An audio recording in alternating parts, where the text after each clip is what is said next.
voltamos para o capítulo 28 de Sombra da Noite. No capítulo 27, vimos que o Rodolfo lá ficou obcecado por Diana. Ai, já prevejo muitas situações de abalar o nosso coração. Então vamos lá, sem mais demora, para o capítulo 28.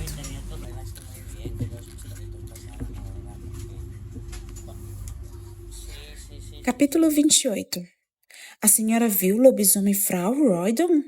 Ele é o encarregado de caça do imperador e minha vizinha Frau Habmel o ouviu uvar no meio da noite. Dizem que ele se alimenta dos cervos imperiais que povoam o fosso dos cervos. Frau Huber pegou um repolho com a mão enluvada e o cheirou com desconfiança. Herr Huber tinha sido comerciante na Steel Arts de Londres e falava inglês com fluência, embora não caísse de amores pela cidade. Bah! Não há lobisomens algum, disse a senhora Rossi, virando o pescoço comprido e reclamando dos preços das cebolas. Mas o meu Stefano disse que há muitos demônios no palácio. Os bispos da catedral querem exorcizá-los, mas o imperador não deixa. Rossi passara algum tempo em Londres, assim como Frau Huber. Na ocasião, tornou-se amante de um artista italiano que queria introduzir o maneirismo na Inglaterra. E agora era amante de outro artista italiano que queria introduzir a arte de cortar vidro em Praga. Não vi nem lobisomens nem demônios, confessei. As mulheres ficaram de queixo caído, mas vi um dos quadros mais recentes do imperador. Abaixei a voz. Uma tela de Vênus. Saindo do banho, lancei um olhar significativo para elas. Na falta de fofocas sobrenaturais, as perversões da realeza eram mais que suficientes. Frau Huber ficou aprumada. O imperador Rodolfo precisa de uma esposa? Uma boa mulher austríaca que cozinha para ele. Finalmente, Frau Huber acedeu em comprar o repolho de um agradecido vendedor de verduras, que durante quase meia hora ouviu as críticas que ela fazia aos produtos dele. Fale-nos de novo do chifre de unicórnio. Dizem que possui maravilhosos poderes curativos.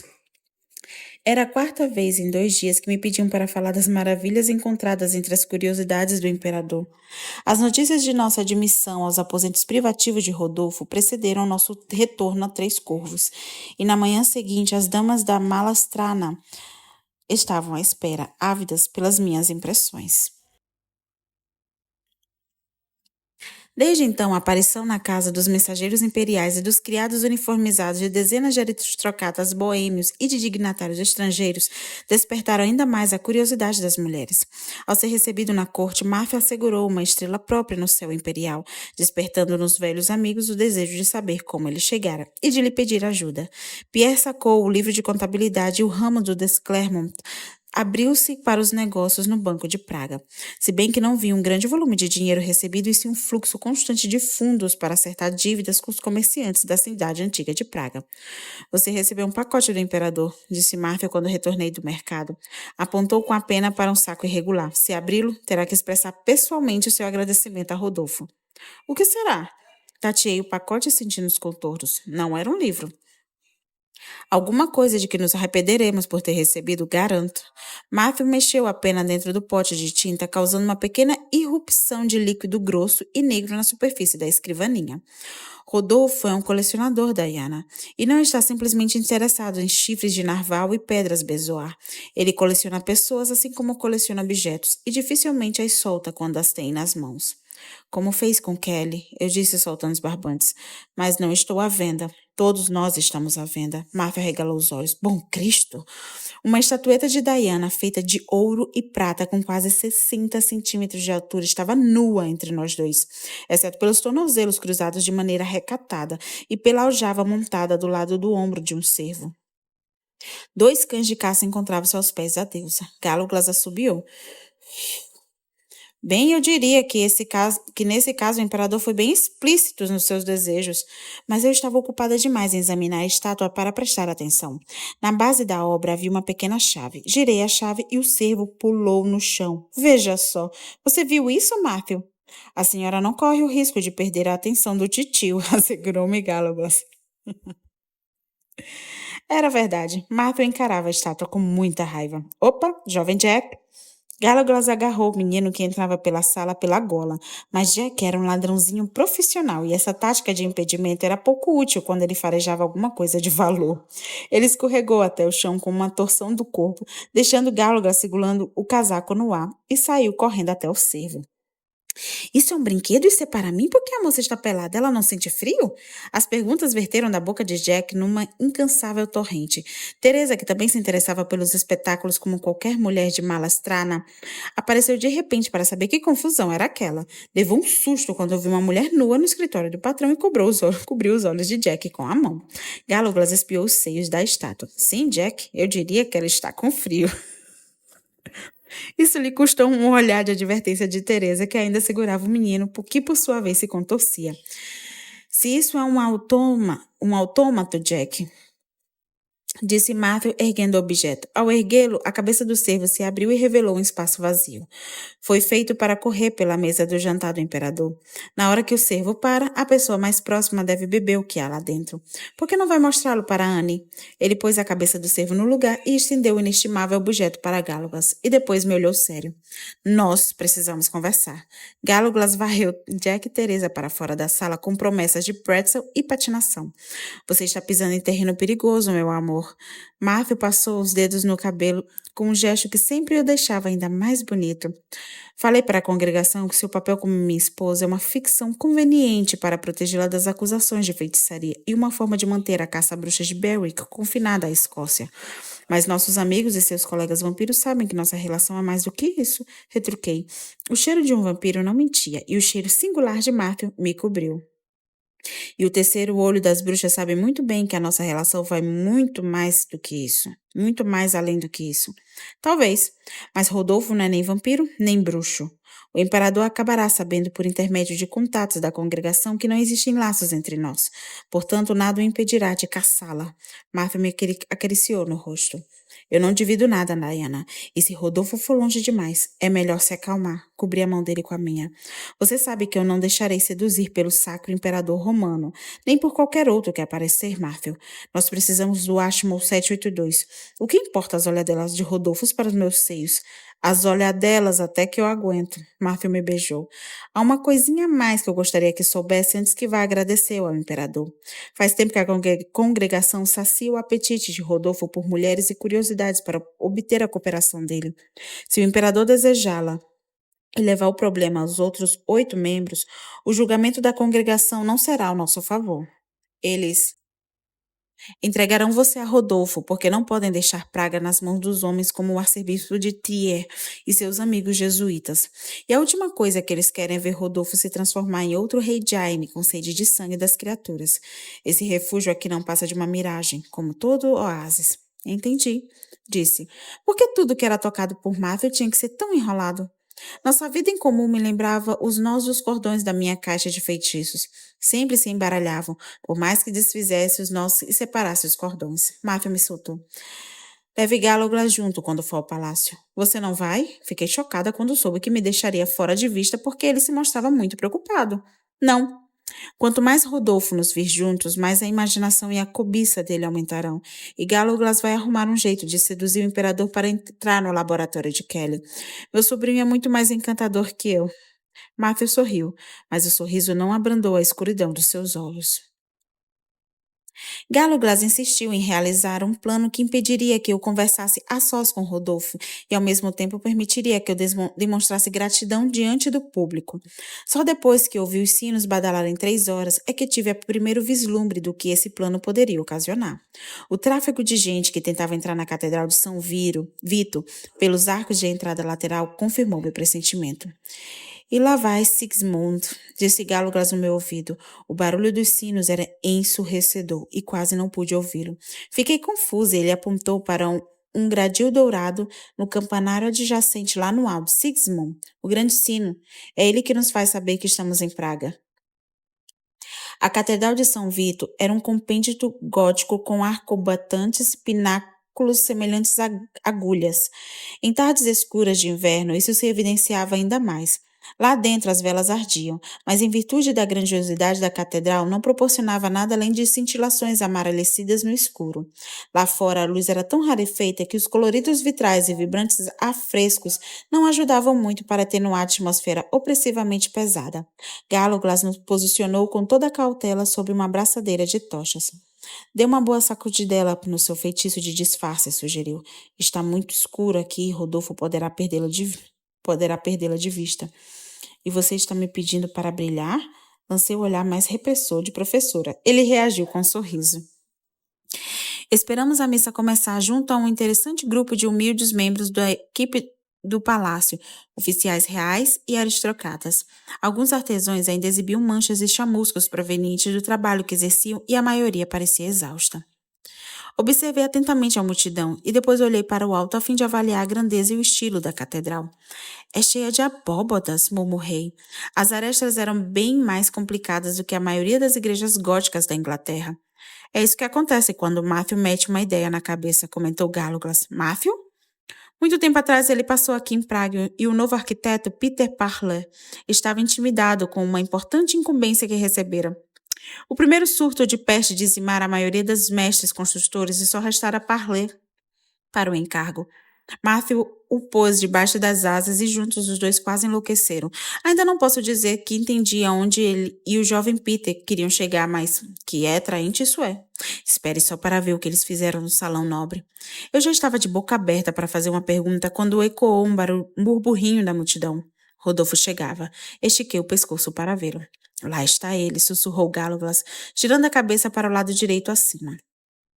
Rodolfo entrara no segundo piso da São Vito através de um corredor fechado que se estendia do adro da catedral até o palácio. Ele estava em cima de um balcão decorado com brasões heráldicos coloridos que celebravam muitos títulos e honras. Assim como o teto, o balcão também era suspenso por uma incomum abóbada com ornamentos, com a diferença de que aqui eram galhos retorcidos de uma árvore. Não achei que fosse um trabalho de Matthew, porque não tinha a pureza estonteante dos outros suportes arquitetônicos da catedral.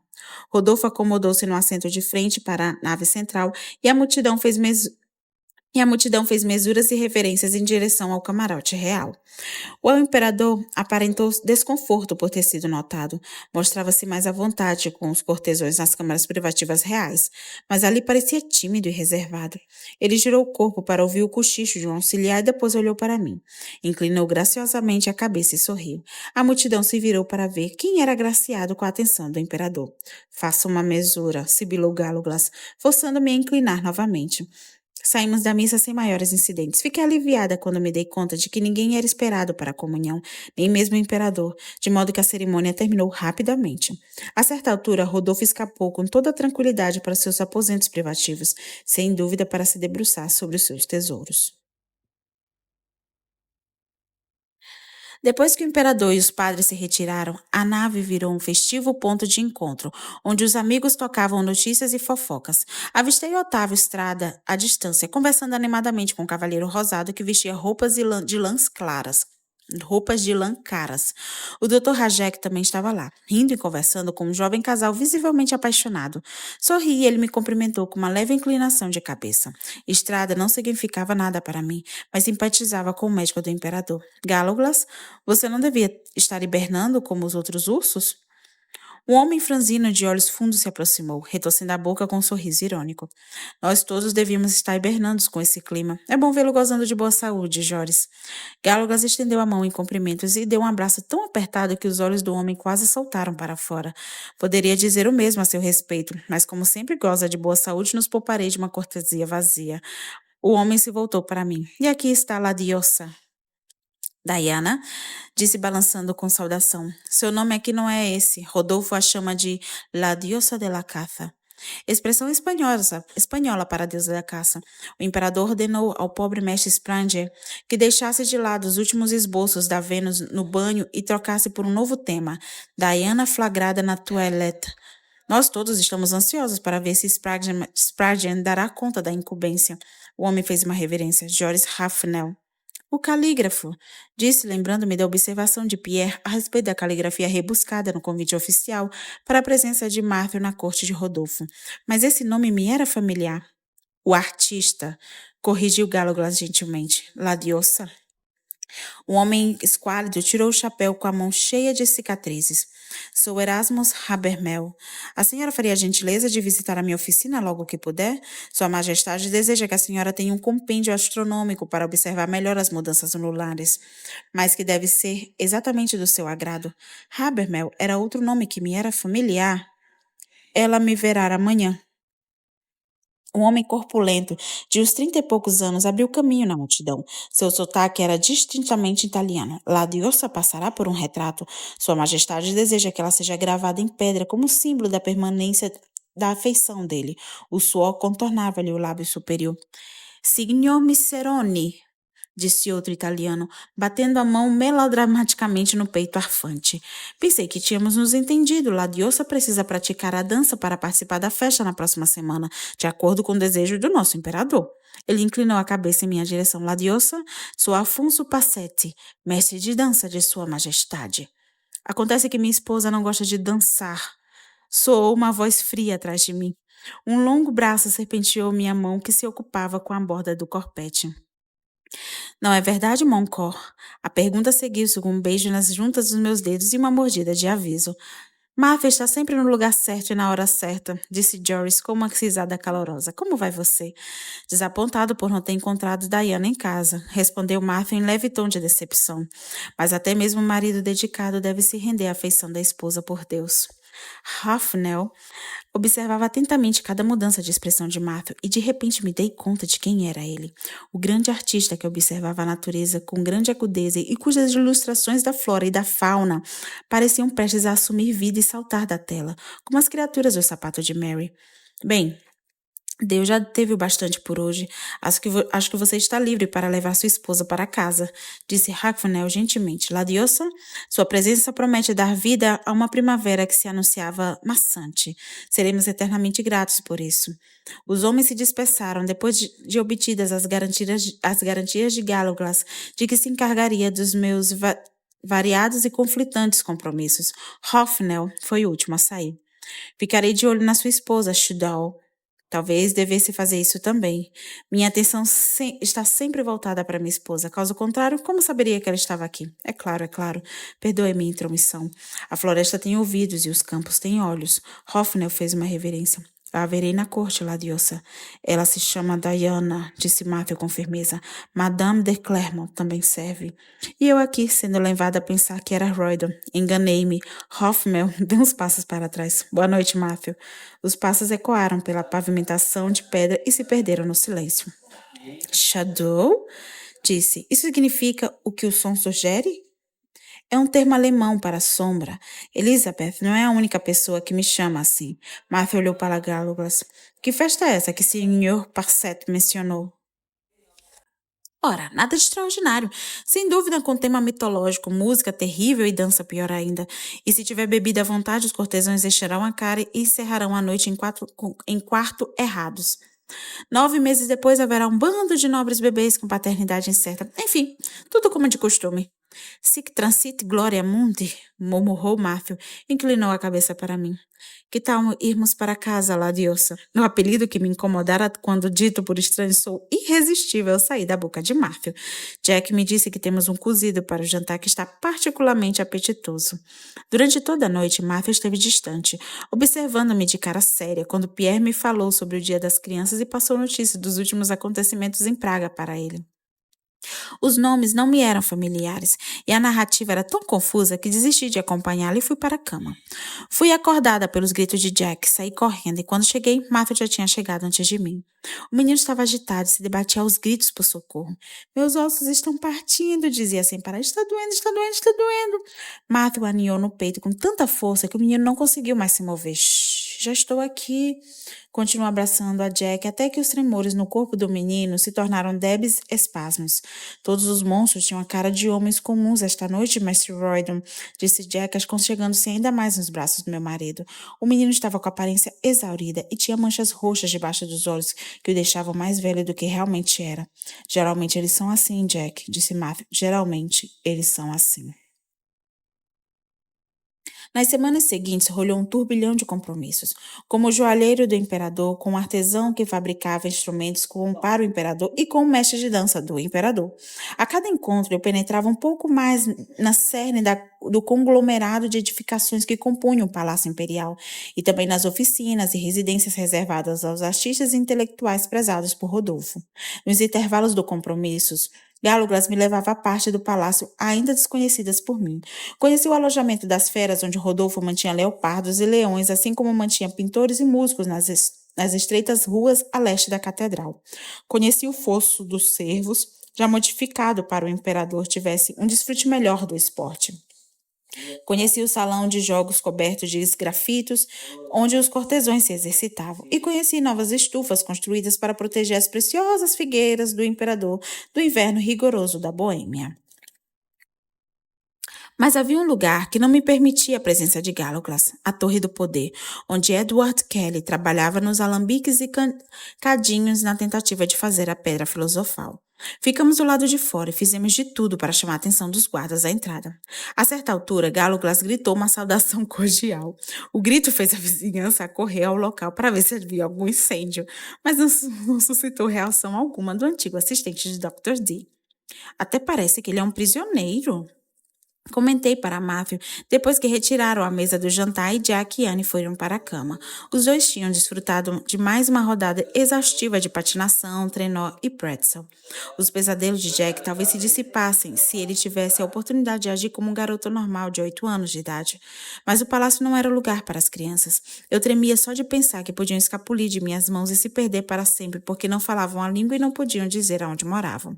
Kelly é um prisioneiro, disse Matthew, entretendo-se com a haste da taça de prata maciça que cintilava à luz do fogo.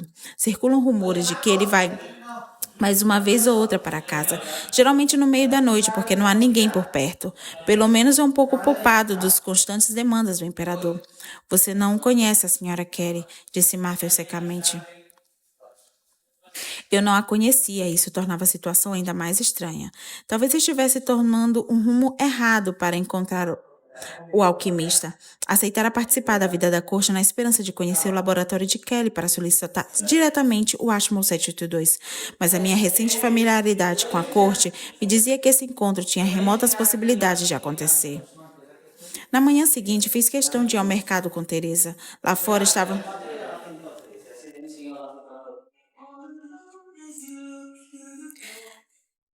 Na manhã seguinte, fiz questão de ir ao mercado com Teresa. Lá fora estavam simplesmente gelado e o vento soprava sem dó. E mesmo assim fomos fazer compras. Conhece minha conterrânea, senhora Kelly? Perguntei para Frau Huber, enquanto ela esperava o padeiro embrulhar as compras. As donas de casa de Malastrana colecionavam um bizarro e o incomum com a mesma avidez de Rodolfo. O marido dela é um dos servos do imperador. Ah, você se refere a um dos alquimistas mantidos presos pelo imperador? Disse Frau Huber com uma careta. Acontecem coisas muito estranhas naquela casa, e a pior delas é quando os Dee estão por lá. Herr Kelly fica olhando o tempo todo com desejo para Frau Dee. E a senhora Kelly? Perguntei. Ela não costuma sair, a cozinheira que faz compras. Frau Huber não aprovava essa delegação de responsabilidade de uma esposa para a criadagem. Achava que isso abria o caminho para todo tipo de desordem, incluindo o anabatismo e um próspero mercado negro de itens roubados da cozinha. Colocara isso abertamente no primeiro encontro que tivemos, e essa era uma das razões que me fazia sair para comprar repolho, fosse qual fosse o tempo que fizesse lá fora. Estamos falando da esposa do alquimista? Perguntou a senhora Rossi, tropeando nas pedras congeladas na tentativa de não colidir com uma carroça de carvão. Ela é inglesa e muito estranha, e suas contas de vinho são muito maiores do que deveriam ser. Como vocês duas sabem tanto a respeito? Perguntei quando acabei de rir. Dividimos a mesma lavadeira, disse Frau Hubert, surpreendida. Nossa lavadeira é uma fonte de segredos, acendeu Signora Rossi. Ela também já lavou as roupas dos Dee. Até agora, Signora Dee a demitiu por não aceitar o preço cobrado para lavar os guardanapos. Até que a Signora Dee a demitiu por não aceitar o preço cobrado para lavar os guardanapos. Uma mulher difícil essa Jane Dee. Mas não se pode culpá-la por poupar dinheiro, admitiu Frau Huber suspirando. Por que você quer ver a senhora Kelly? Perguntou Signora Rossi, arrumando a trança de pão na cesta. Eu quero conhecer o marido dela. Sou bem interessada em alquimia e tenho algumas perguntas a fazer para ele. Você vai pagar? Perguntou Frau Huber, esfregando os dedos com um gesto universal e talvez até atemporal. Pelo quê? Perguntei confusa. Pelas respostas dele, é claro. Sim. Assenti me perguntando Assenti, me perguntando que plano diabólico ela maquinava. Deixe isso por minha conta, disse Frau Huber. Ando faminta por Schnitzel e o taberneiro vizinho da sua casa, Frau Roydon, sabe preparar um Schnitzel como ninguém. No final das contas, a filha adolescente do mago do Schnitzel compartilhava o mesmo tutor de Elizabeth, a enteada de 10 anos de Kelly, e seu cozinheiro era casado com a tia da lavadeira, cuja cunhada trabalhava na casa dos Kelly. Foi graças a essa corrente oculta forjada pelas mulheres e não às conexões de Gallowglass na corte que no meio da noite cheguei com Matthew à sala de estar no segundo andar da casa dos Kelly e esperamos pela chegada do grande homem. Ele deve chegar a qualquer momento, garantiu-nos Joanna Kelly. Estava com os olhos avermelhados e lacrimejantes, mas não ficou claro se isso se devia a muito vinho ou a resfriado que aparentemente afligia a todos da casa. Não se preocupe conosco, senhora Kelly. Costumamos ficar acordados até altas horas, disse Matthew suavemente olhando com os olhos estonteantes. E a senhora está gostando da nova casa? Depois de muita espionagem e investigação no seio das comunidades austríacas e italianas, descobrimos que recentemente os Kellys tinham adquirido uma casa perto dos Três Corvos, num complexo conhecido pelos criativos sinais que estampavam nas casas. Alguém aproveitara as figuras de madeira de um presépio, cortara-os ao meio e arrumara-os numa prancha de madeira. No processo, haviam removido o menino Jesus do pequeno berço e o recolocando ali com a cabeça do burro de Maria. No momento, a casa Burro e Berço atende a nossas expectativas e necessidades, mestre Roydon. A senhora Kelly soltou um vigoroso espirro e bebeu um gole de vinho. Nós achamos que o imperador nos receberia numa casa no próprio palácio, porque Edward ia trabalhar lá. Mas está aqui. Vai servir. Ecoaram batidas regulares de passos de escada sinuosa. Edward chegou. Primeiro surgiu uma bengala, seguisse uma mão manchada e depois uma manga igualmente manchada. O resto de Edward Kelly parecia igualmente lastimável. Sua longa barba desgrenhada saía de um capuz escuro que escondia suas orelhas. E aquele chapéu já tinha sido um chapéu. O chapéu já não existia mais. E pelas proporções avantajadas de Kelly, podia-se dizer que era amante de um bom prato. Ele entrou mancando e assoviando na sala, mas congelou quando viu Matthew. Edward. Matthew agraciou Kelly com outro sorriso estonteante, mas ele não mostrou a mesma satisfação da esposa em recebê-lo. Nunca pensei que nos reencontraríamos de novo e tão longe de casa. Como é que você... balbuciou Edward com a voz rouca. Olhou ao redor da sala e cravou os olhos em mim de maneira tão insidiosa quanto a de qualquer outro demônio. Mas havia mais. Distúrbio nos fios que o rodeavam e irregularidades na tessitura que sugeriam que não se tratava apenas de um demônio. Ele era instável. Seus lábios se curvaram. A bruxa. O imperador elevou a categoria dela, assim como fez com você. Agora ela é La Diosa. A deusa, disse Matthew. Sente-se, descanse as pernas. Pelo que me lembro, se incomodam com o frio. O que você quer comigo, Roydon? Edward Kelly se agarrou à bengala com determinação. Ele está aqui em nome da rainha, Edward. Eu estava na cama, disse Joanna com ar melancólico. Quase não descanso. E por causa dessa febre terrível, mal conheço os vizinhos. Você não me disse que havia ingleses morando tão perto daqui. Posso ver a casa da senhora Roydon da minha janela. Você fica no castelo e eu fico aqui, sozinha em casa, querendo falar a minha própria língua. No entanto, volte para a cama, querida. Kelly descartou Joanna. Leve seu vinho com você. A senhora Kelly fungou, com uma cara de sofrimento. Era difícil ser inglesa sem amigos e sem família em Praga, mas ser proibida de entrar em lugares onde o marido era recebido devia ser pior ainda. Quando a esposa saiu da sala, Kelly sentou-se na cadeira dela à mesa. Ajeitou a perna fazendo uma careta e depois cravou os olhos negros e hostis em Matthew. Diga-me o que devo fazer para me livrar de você, disse sem rodeios. Faltava charme a Kelly, embora tivesse a astúcia de Kit. A rainha quer você, respondeu Matthew, também sem rodeios. E nós queremos o livro do Dee. Que livro? Perguntou Edward prontamente. Kelly, Para um charlatão, você é um mentiroso abominável. Como consegue enganar a todos? Matthew pôs os pés calçados com a bota em cima da mesa. O outro se encolheu quando os calcanhares bateram no tampo da mesa. Se o Dr. D está me acusando de roubo, disse Kelly confiante, devo insistir em discutir o assunto na presença do imperador. Ele certamente não gostaria de me ver desonrado na minha própria casa. Onde está o livro, Kelly? No seu laboratório? No quarto de Rodolfo? Vou procurá-lo com ou sem a sua ajuda. Mas se me contar seu segredo, talvez me incline a deixar de lado a outra questão. Martha fingiu se ocupar com um detalhe em sua calça. A congregação não está nada satisfeita com seu recente comportamento. A bengala de Kelly caiu no chão. Matthew pegou-a educadamente, encostou a ponta gasta da bengala no pescoço de Kelly. Foi com isso que ameaçou a vida do criado da estalagem? Mas que falta de cuidado, Edward! Toda essa pompa e esse privilégio lhe subiram à cabeça? A ponta da bengala deslizou até o proeminente barriga de Kelly e ali ficou. Não posso ajudá-lo. Kelly soltou um gemido quando a bengala apertou sua barriga. É verdade! O imperador tirou o livro de mim quando... Ele interrompeu a frase e esfregou o rosto, como se quisesse apagar a imagem do vampiro à frente. Quando o quê? Perguntei, esticando-me para a frente. Na ocasião que tocaram o Ashmore 722 na Blodeiana, percebi na mesma hora que era um livro diferente. A senhora deve saber mais desse livro do que eu. Vocês, bruxas, não se surpreenderam quando souberam da existência dele, mas foi preciso um demônio para reconhecê-lo. Eu estou perdendo minha paciência, Edward. Minha esposa fez uma pergunta para você. Responda.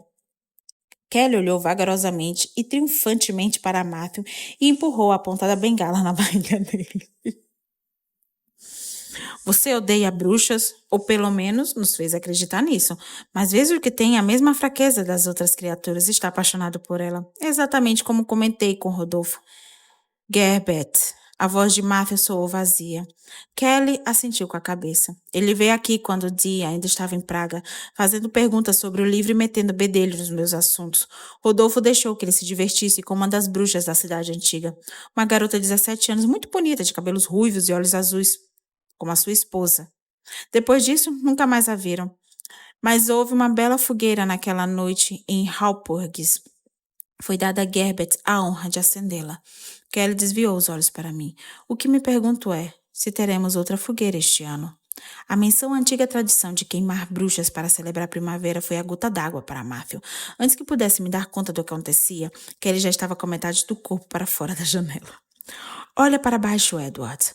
Não é uma queda grande. Você vai sobreviver. Sinto isso. Embora arrisque quebrar 1 ou 2 ossos, mas não se preocupe, porque vou pegá-lo e levá-lo para o seu quarto. Lá também tem uma janela, sem dúvida. Acabarei encontrando um lugar suficientemente alto para partir sua carcaça ao meio. E quando cada osso do seu corpo estiver em pedaços, você já terá me contado tudo o que quero saber. Os olhos escuros de Matthew se voltaram para mim quando me levantei. Sente-se. Ele respirou fundo. Por favor. Obedeci. O livro do Dee irradiou poder. Senti esse poder tão logo tirei da estante de Mortlake. Dee não sabia da importância do livro, mas eu sabia. O bruxo Roger Bacon era dono do livro e o tinha como um grande tesouro. O título está na primeira página, junto com a inscrição Verum Secretum Secretorum. Mas não há nada de secretum, rebati, pensando no popular obra medieval. Era uma enciclopédia com ilustrações alquímicas. As ilustrações são apenas telas para ocultar a verdade, disse Kelly com um chiado. Por isso Bacon chama de verdadeiro segredo dos segredos. O que há nele? Perguntei, mal contendo a excitação. Dessa vez não fui advertida por Matthew. Ele puxou o corpo de Kelly para dentro. Você conseguiu ler as palavras? Talvez, disse Kelly endireitando a roupa. Ele também não conseguiu ler o livro. Matthew soltou com ar de desgosto. Farejo nele duplicidade mesclada a cheiro de medo. O livro está escrito em língua estrangeira. Nem mesmo o Rabino Lowell conseguiria decifrá-la. Maharal viu o livro? Matthew paralisou os olhos em alerta, como sempre fazia quando estava prestes a atacar. Pelo visto, você não conversou a respeito disso com o Rabino Lowell quando foi ao bairro judeu, à cata da bruxa que fez a criatura de argila que eles chamam de Golem. E parece que também não conseguiu encontrar o autor e a criação dele. Kelly revirou os olhos com desdém. Logo você, que é tão conhecido pelo poder e pela influência, não conseguiu nem mesmo assustar os judeus. Não acho que as letras tenham sido escritas em hebraico, disse, lembrando-me dos símbolos que se moviam velozes quando os vislumbrei no palimpsesto. E não foram. O imperador só chamou o Rabino Lowell ao palácio para se assegurar que ele revelara mais do que pretendia. Os olhos se voltaram rapidamente para a bengala, e os filhos que rodeavam giraram e enroscaram. Surgiu em minha mente a imagem de Kelly erguendo a bengala e atacando alguém. O que ele pretendia? De repente me dei conta do que pretendia. Planejava me atacar. Um som inteligível escapou da minha boca e quando ergui a mão, a bengala de Kelly voou direto em minha direção. Por um segundo, o meu braço transformou-se em um galho e logo retornou à forma normal. Rezei para que o movimento tivesse sido rápido e que Kelly não tivesse percebido a mudança. A cara que ele fez me disse que minhas esperanças eram vãs. Não deixe que o imperador a veja fazendo isso. Ele sorriu, ou irá trancafiá-la. Como uma curiosidade a mais para o deleite dele. Roydon, já lhe disse o que você queria saber. Pode sossegar os cães da congregação. Acho que não posso não, disse Martha tirando a bengala da minha mão. Você não é inofensiva, por mais que Gerbert pense o contrário, mas vou deixá-lo em paz. Por enquanto. Trate de não fazer nada que chame a minha atenção e poderá ver o verão. Ele jogou a bengala num canto. Boa noite, mestre Kelly. Peguei a capa, desejando estar o mais longe possível daquele demônio. Desfrute cada momento ao sol, bruxa. Aqui em Praga, esses momentos passam com muita rapidez. Kelly continuou no mesmo lugar quando eu e Martha começamos a descer a escada. Mesmo na rua, ainda sentia o cutucão do olhar dele. E quando girei a cabeça para trás e olhei para a casa de burro e berço, os fios retorcidos e quebrados que prendiam Kelly ao mundo brilharam com malevolência. Então, galera, nesse capítulo a gente tá vendo de novo aquela faceta que adoramos de Diana, né? Ela não é só uma acadêmica, uma bruxa poderosa, mas é uma mulher inteligente que sabe se adaptar e usar a seu favor as ferramentas do ambiente. Se tornar ladiosa e usar a fofoca da corte para conseguir o que quer. Foi genial, vocês não acharam? Sempre a velha fofoqueira do bairro vai te ajudar. Fica de ensinamento. Gostei muito do enfrentamento com Kelly. Ele é tão nojento quanto Gerbert. Ai, só a menção de Gerbert já faz o meu, assim, minha espinha congelar, meus braços arrepiarem. Esse homem é maldade em pessoa. Mas a revelação de que esse bruxo papa lá, bruxo não, gente, vampiro papa, já teve contato com o manuscrito, que inclusive torturou possivelmente uma bruxa, foi a cereja do bolo para mim. Isso diz que a conspiração é ainda mais profunda do que imaginava, e que os inimigos do passado estão mais próximos do que pensávamos. Gente, é a mistura perfeita de suspense, tensão e emoção. E assim, fica aqui meu questionamento, porque a gente viu que o Philip do passado, ele levou a imagem de Diana para o futuro. Será que Gerbert fez o mesmo? Será? O que vocês acharam desse capítulo, de Diana ser chamada de La Diosa? O que vocês esperam dos próximos capítulos? Me contem aqui nos comentários. E não se esqueça, se vocês estão gostando dessa leitura, de deixar o seu like e se inscrever no canal para não perder nenhum capítulo. No próximo vamos continuar a nossa jornada e já sinto que virão muitas emoções. E vocês já sabem que temos um encontro marcado, né? Até lá!